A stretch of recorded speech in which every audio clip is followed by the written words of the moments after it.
Hello everybody. Hey, it's Brother Daryl. I want to talk to you today about something that's difficult to talk about, and that's forgiveness. And we know as Christians that we live in a broken world, full of broken people. And brokenness isn't limited to a certain class of people, but in fact, we all are broken to some level.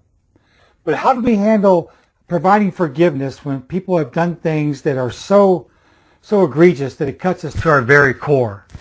I think one of the most difficult things that God asks of us is to provide forgiveness to people when they hurt us so deeply. Let's look at one of the many examples that Jesus gives us in the Word of God about forgiveness. Now in Luke chapter 22, we find Jesus in the garden. He's been up all night, and he knows a group of men is coming to apprehend him, and he's going to be crucified. So as the group approaches, Peter, one of his disciples, pulls out his sword and he cuts the ear off of one of the men in the group. Now Jesus is innocent of any wrongdoing, has committed no crimes.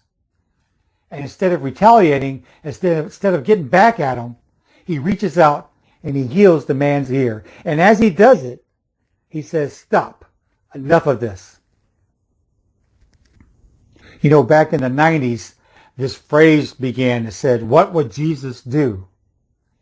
I think here in 2020, we need to not only ask, what would Jesus do? But we need to stop the aggression and begin the healing process with one another.